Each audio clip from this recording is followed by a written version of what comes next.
Hello and welcome. You saw it in the title. Today we're talking about the Blend Bunny Longing palette. This is her newest masterpiece? Who knows? We will see at the end how I feel about this palette. What you see here is look number 2, and in total you will get 3 looks.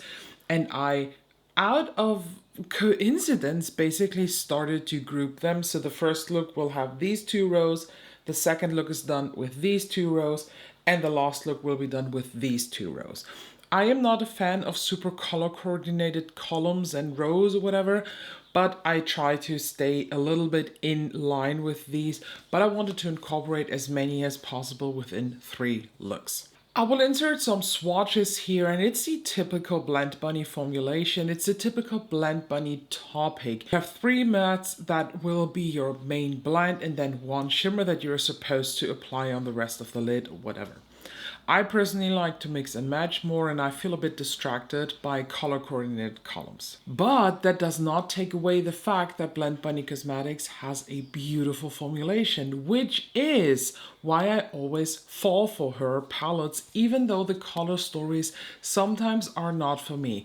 Just remember my Alice palette. I took a mouthful of critique before I started using this palette, but I had to eat my words just like a juicy pie because that palette is bangingly good. The color story itself is very, very muted, cool toned, foggy, like a foggy Lone Isle vibe. I don't know why I think about this now, but that is what I see. In one of the looks I will say, oh, I get Harry Potter vibes, even though these 2 rows are definitely Twilight Fox vibes, but it is what it is.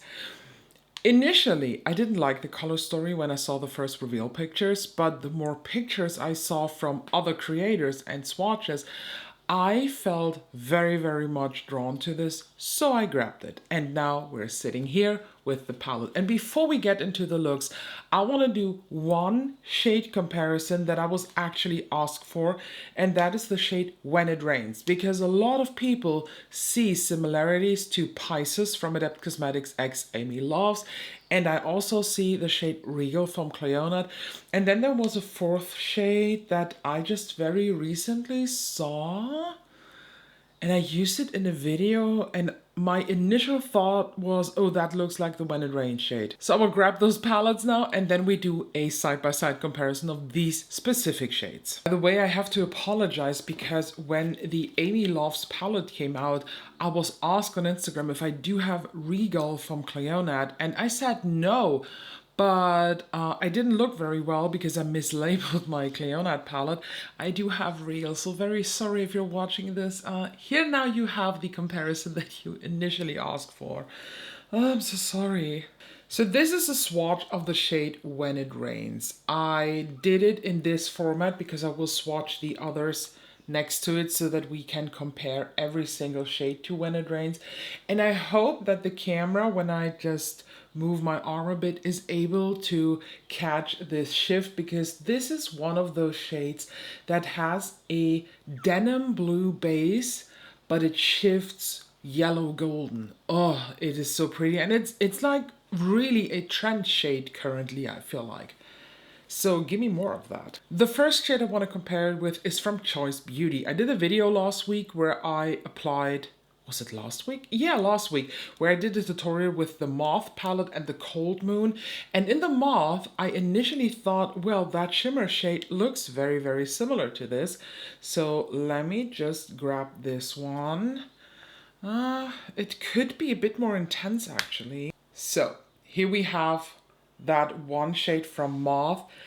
Similar. There are similarities, but the base of this shade is a light blue, while this one is more of a denim blue. But the vibe, that is the same. We have a bluish base with a yellowish golden shift going on. Now let's head over to the Adept X Amy Loves palette and the shade Pisces. That seems to be very, very similar. Oh my god. So, without knowing what the camera is picking up, let me describe what I see here with my 8K eyes. The shift in Pisces is so subtle, it is there, but it's also not. And the base, this is more like a ink royal blue, I guess, or nah, not ink or royal, more bluish purple compared to the more denim base and compared to that light blue from Choice. Ooh, that's interesting. I was so sure that they are the same. Let me just hold them up side by side. To my eyes here in the pants, they could look similar. I think you see that Pisces has a bit of a different base, but I feel like the amount of goldish shifty pigment is just very dominant in the When It Rains shades. So, okay. So Regal is this one here. Oh, I think that will also not look like that When It Rains shade. Much more blue base. So let's, oh.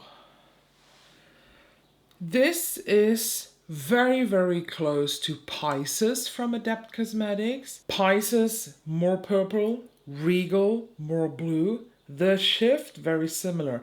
The shift in all three is similar, but I think we can all agree on the fact that all of these just have different blue bases, which makes them very, very different to each other. Okay, I think that is enough for the intro.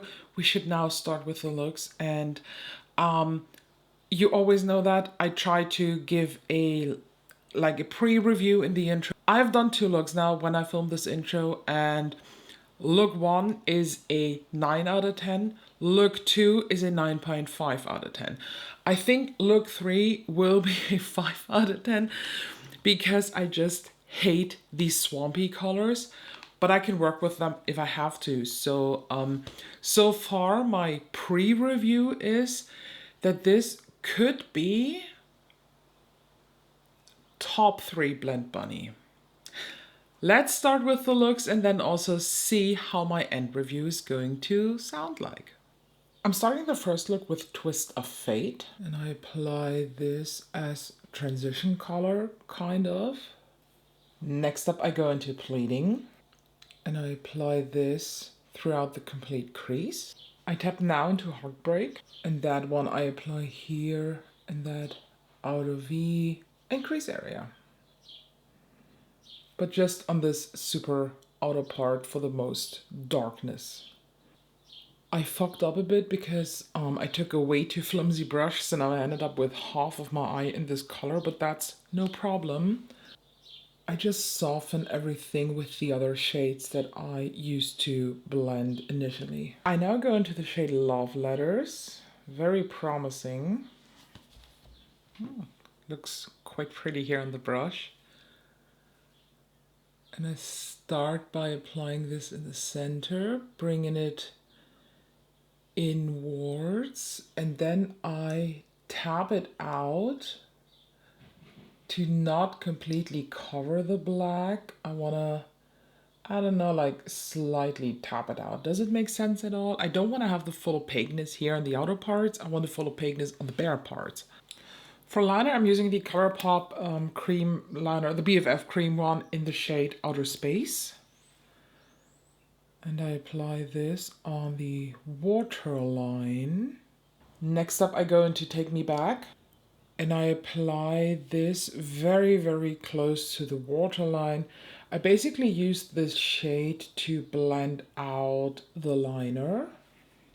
I now tap into Old Photographs. And I use this now for a smoked out look here. I also go into Dear Diary. And I use this to just soften this a bit. See the difference between this and this eye? So I now tap into Remember, and I have a feeling that this is going to be very intense because I apply this here as my inner corner highlight, and I was right. I take Remember now again, apply this as my last step here as my brow bone highlight. And here we have the first look. On my lips, I'm wearing the Lisa Eldridge Sculpt and Shade Lip Pencil in the shade 3C. And I top that off with the Givenchy La Rouge Interdit in the shade 10. So far, so good. Very pretty look. very, very easy to do. Even though I fucked up a bit with that Heartbreak shade, there was nothing I can say to now, I don't know, like criticize that. It was easy to just correct my mistake. I feel like there is something different in the matte formulation. They feel a bit stiffer, but in a good way. You know, usually stiff shades, they tend to go on patchy, while shades that are very loose and powdery and have a lot of kickback, they tend to blend very easy. There is literally no kickback here in the pan. There was nothing coming off the brush when I tapped it off, but still it blended very easy. So I'm curious for the next two looks, so let's head over to look number 2. I can already tell you that for this look, I will definitely use the shade When It Rains, because this is probably, aside love letters and all that's left, and remember the most exciting one. Yes, the other two's not so exciting for me, so When It Rains will be the focus of the look, and I will stay here in these 2 rows. By the way, if you hear some kind of like bass or going on, it's my husband. He's showering next to my makeup room. And he's listening to music. It's not like he's doing these sounds, but it's the music he listens to. Okay, I'm starting with Misty Eyed, and I apply this as transition color. Thinking of how I can incorporate this other shimmer shade too, but I'm not really sure how. I could do a bit of a gradient on the eye. We will see. Can someone please start counting how often I say gradient in videos when I do looks? Quite often, I guess. And now go into Melancholy. Melancholy. You know the word. And I apply this here on the outer part.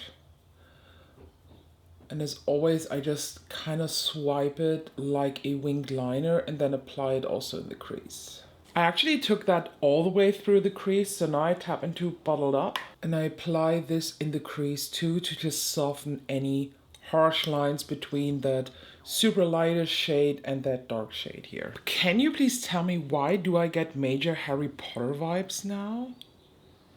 Although this is more Twilight vibey, I get Harry Potter vibes. I don't know. Maybe this palette just makes me longing for my childhood and teen franchises. Maybe this palette is kind of tickling something inside this, you know, like black clump of blood pump that is inside me. So I applied now my glitter glue, and you know what? I start with the shade If Only, and I apply this here on the most outer part, basically just on top of the darkest shadow. And now I go into When It Rains. Oh, this is so pretty. And that one I apply on the rest of my lid. I just picked up a bit too much here.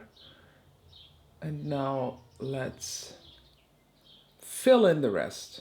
And where that If Only shade is, I just tap a couple times here on top of that border area to mix them together. So on the waterline, I'm applying the shade Mainline. Yes, Mainline from the Urban Decay 24/7 pencil.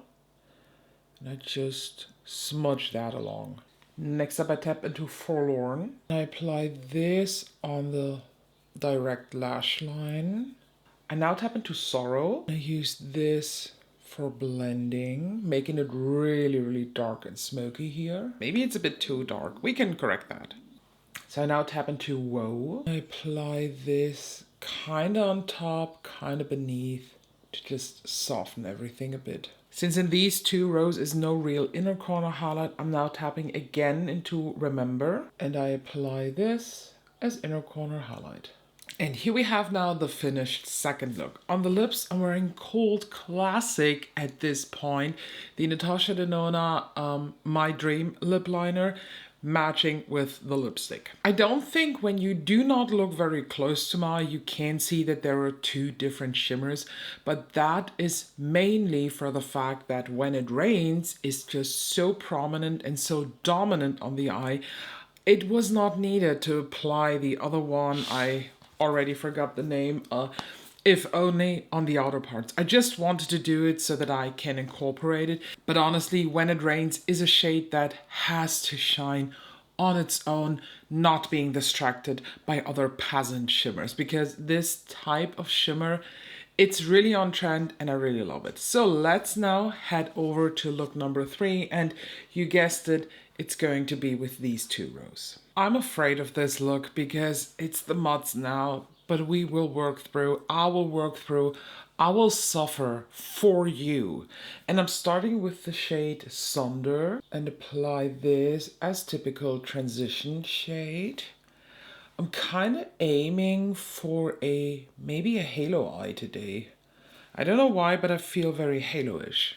I now go into unrequited, and I should have Googled that word because I'm still unsure if I say that right.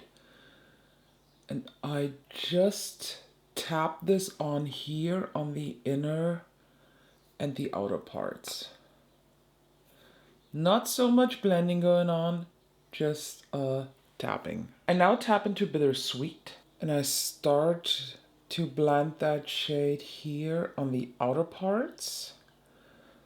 Then a tad bit on that line that is on the center. And of course, also here on that inner crease part. And I flick it on top of that line to swipe it towards the center. Glitter goes down, so now I'm tapping into Remorse. And I tap this in the center of the lids. I'm basically filling in that bare part here, but I also take it above the crease a tiny bit. I'm blending that out in a second. On a super tiny pencil brush, I now go into Stolen Glance. And with that one, I just wiggle here on top of that line. And with a different brush, I also apply Stolen Glance here in the crease to smooth out that shimmer. This is still a bit harsh for my liking, so I'm back into Sonder. And I just apply this here on top to smooth everything out. And since I lost some of the vibrancy of that center shade, I just reapply a bit. I kind of want to do a liner again on the lower waterline, but as you might can tell, my eyes are quite red and a bit watery.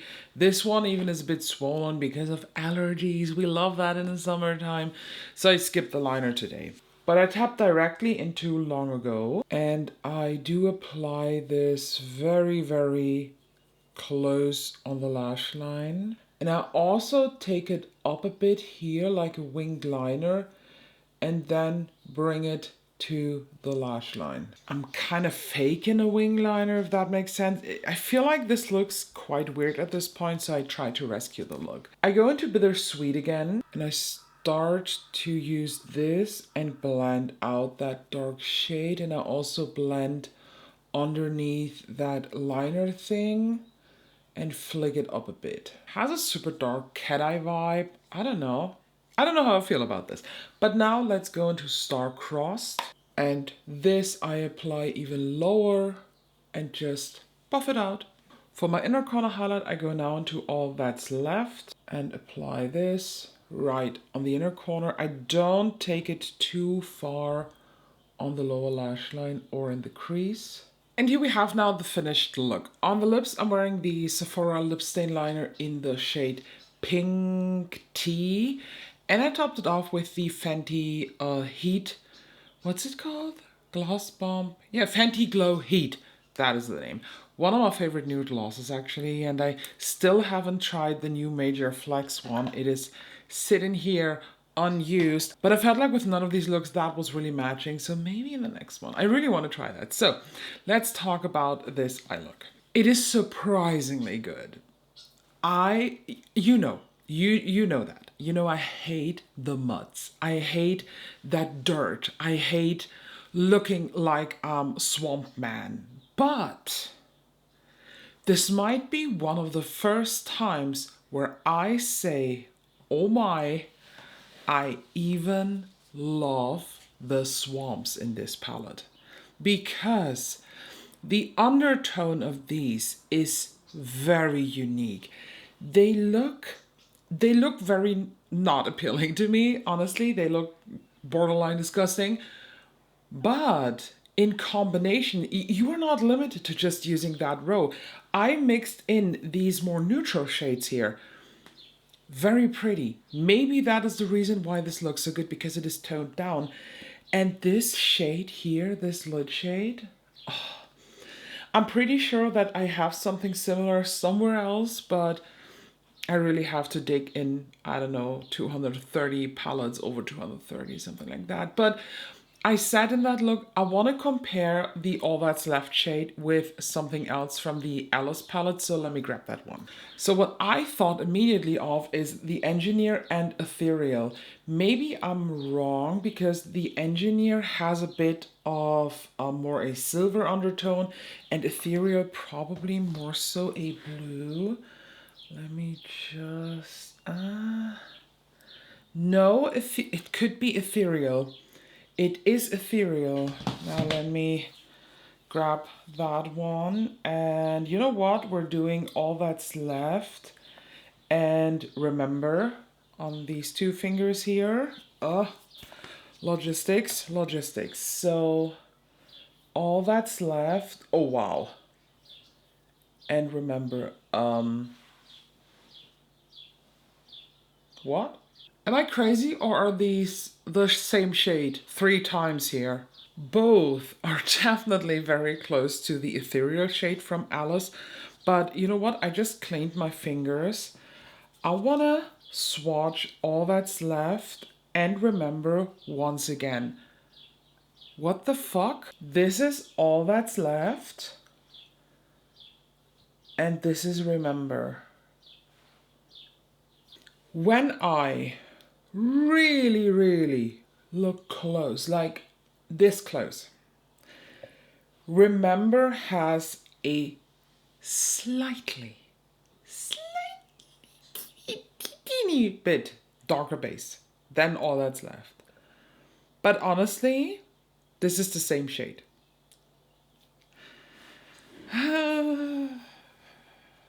I don't like that, honestly. I don't think that is cool.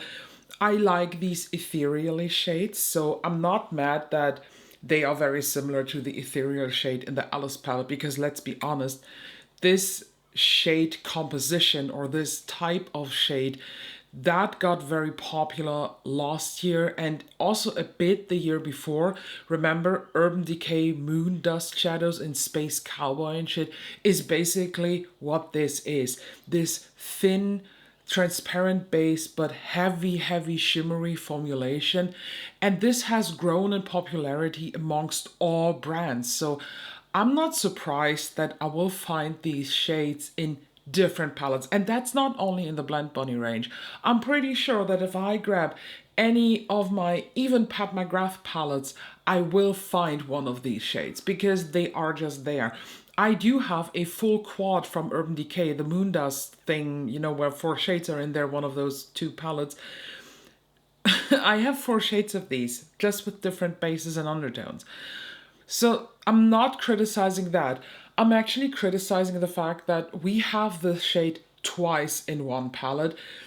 That is a bit of a bummer, actually. In the pan, they look different. It looks like Remember has a gray silver base, and All That's Left has this no base, but swatched out and applied at the end, they sadly look the same.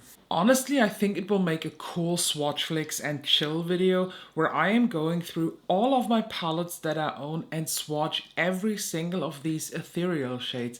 Let me know if this is something that you would watch, because I myself, I love these ethereal shades. So please don't take this as a critique that we have them. I'm just criticizing the fact that there are 2 looking the same shades in one palette. Unfortunately, I do not have the time to swatch now specific shades against each others. If you have specific wishes for palette shade comparisons, please let me know. I can do that in a separate video, but I don't have the time to include it in this video. But what I want to do is, I want to do a vibe comparison, because when I saw this palette initially, I felt like I have seen this color story already 2 times, 3 times, 4 times, 5 times in other palettes. So I thought of some here in my collection, and I just want to show them side by side to you and give you a vibe check here. So I didn't take a look in every single of 230 palettes. I just went through the collection, thought of these, and then took those out that immediately came to my mind. So let's take a first look. This is Longing. We have muds, foggy, dusty teals, and those fogged up purples and grays. Beautiful collection. Nomad Cosmetics Ghost Town of USA came to my mind, and honestly, aside from the purples, to me, the Ghost Town USA is more an amped up version of this minus the purples. You can basically see every single of this mud color story, aside the purples, being amped up here in this one. Like saturation is turned up. So if you have the Ghost Town USA and you are very happy with this, maybe you don't need the Blend Bunny one, and maybe you can dupe the purples with something else. By the way, Ghost Town USA, still to this day, my favorite Nomad Cosmetics palette. Color story and quality-wise. Design-wise, it's the Verona one. The second one is a thought of my friend Danielle from Fedora Beauty, because she said this palette reminds her a bit of Retro Glam from Natasha Denona, and at first I didn't see it, and I still don't fully agree, but what is mainly duping in here is again a bit of that greenish vibe, and instead of purple you get a more softer pinky vibe. Do I think they have two similar vibes? Not so much. But when you're looking for something very teal and you maybe do not need the purples and the muds in here, and you can live with this minty borderline foggy teal version, maybe Natasha Denona Retro Glam is more for you, and you maybe do not need the Blend Bunny one if you already have this. I haven't touched this in so long, and it's one of my faves. Of course, ColourPop Twilight palette. And now, this is the first time I now hold them up side by side, and let me just find the way how to hold them. Come on. The vibe is there. The ColourPop Twilight one is surprisingly more saturated in my opinion. But the vibe is definitely vibing here. And last but not least, and this was more of a spontaneous brainwave that I just had, that it could be. I haven't checked yet, so this is now going to be a very first impression vibe check. Byredo Mineral Scapes. Remember this beauty? Oh, I still love this palette. I don't know what it is with this certain palette, but Byredo just ticked off so much with this palette that I desire and need. This is going to be a very high place in this year's ranking. And if we now compare these two palettes side by side, I think we do not have a lot of shade similarities. A gray or a green, it's easy to have similarities in, but the vibe is, again, minus the purple in my opinion, very, very similar. Dusty, foggy, honestly more fall vibe, you know, like not early fall when it's still warm leaves outside. I'm talking mid to end fall. It's rainy, everything is wet, it's constantly fogged up, the clouds are on the bottom of the earth. That is the vibe that I have in the Longing palette, and that is the vibe that I have here. And I said it in the look, I think. I already forgot, although the look is like 10 minutes ago. This Remorse shade reminds me of something that I already have in my collection. And I think it's this one here from Byredo.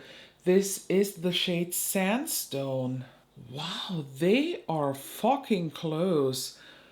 We have the one Painting Land next to it, a bit lighter.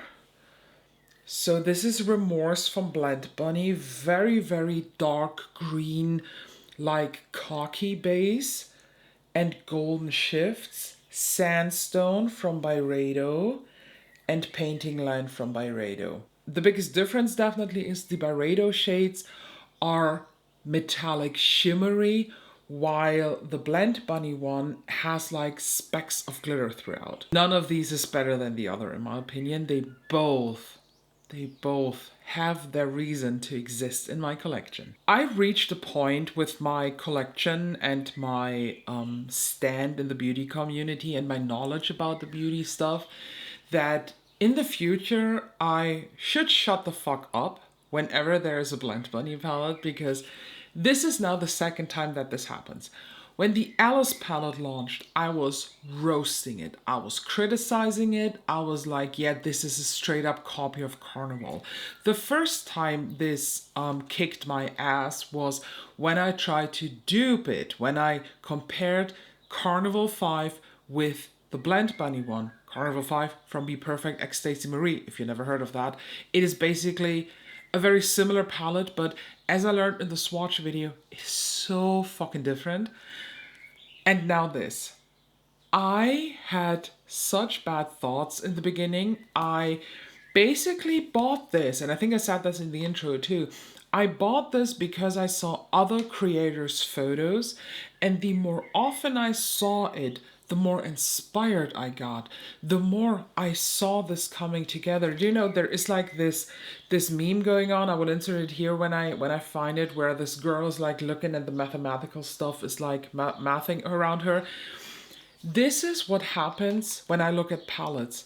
I see shades moving. I see combination of shades. They're like grouping new together. And maybe that's why I am so annoyed by already color coordinated columns, because this blocks a bit my vision. But when I see pictures of the Blend Bunny stuff in different lighting, and even then in person, this kind of dissolves and I start to group the shades very, very new. I eat my words now. This is probably, is it my favorite Blend Bunny palette? If we ignore the Trove quad, because Trove was truly something very, very different specifically. This is my favorite. I don't want to say this is my favorite yet. I have to think about this, but I can already tell you there is a Blend Bunny ranking coming. I try to upload it either next week or the week after that, because before I can do this, I actually have another Blend Bunny palette to test first. Because when I grabbed the Longing palette, I saw, and I already saw that on Instagram, that the Machina palette was discounted by 50%. I think she said that Machina is not selling very well and she's discontinuing this. I still stand by the fact that I find the backstory of this absolutely annoying. I don't care. But every time when I said something bad about Machina, there were 2 to 3 to 5 to 10 diehard fans who said I should shut the fuck up. They said it very kindly, because aside from that really, really not necessary story around that palette, this is kicking asses because of the quality. And now that I have it here live and in color, do you know what column I'm already attracted to? Look at this red shade here. Oh, do we need that? I don't know. Someone also said that Cyborg is a shade that I will probably wet myself, and I'm pretty sure because this is, oh, my finger is oily.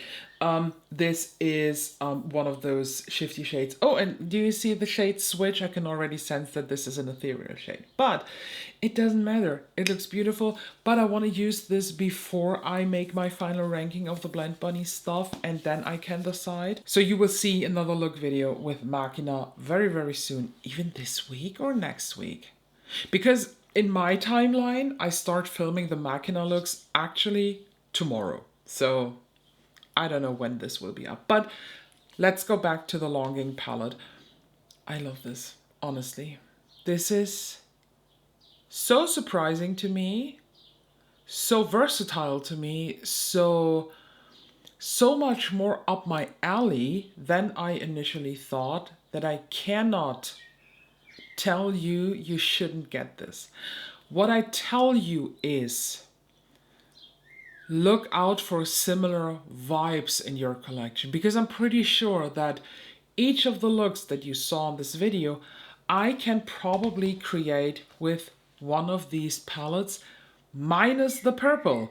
For the purple one, I would have to go in something else, but I have 230 palettes at this point, so I don't think it is going to be a struggle to find a purple hue, a washed out blue purple, a denim vibe. I do have that. If you're new here, I do always rate my palettes in quality, color story, and personal excitement on a scale from 1 to 10. I have that in an Excel spreadsheet. And honestly, quality, I give this... I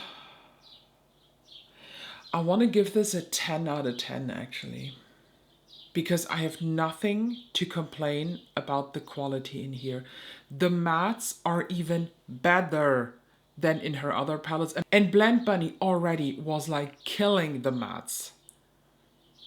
Maybe a 9.5.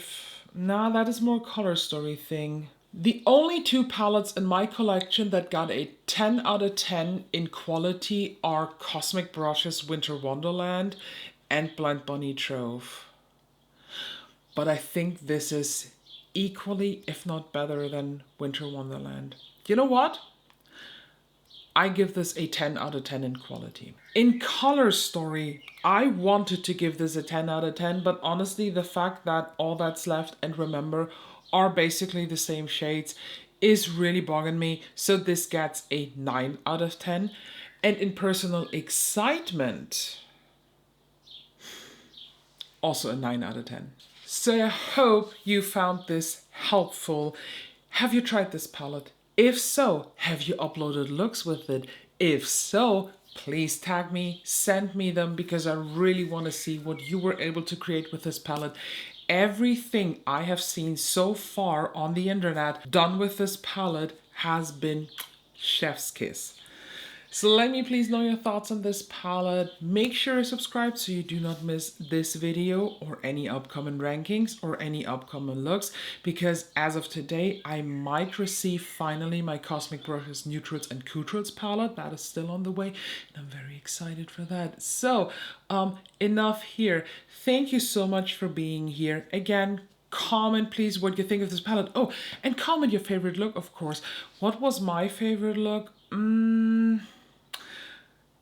Hard. I like them all three. Honestly, I cannot decide this time because all three have something that makes them extra special. So if you do not want to rate the look, if you don't know what to comment, comment longing. So thank you, and I'll see you in the next one.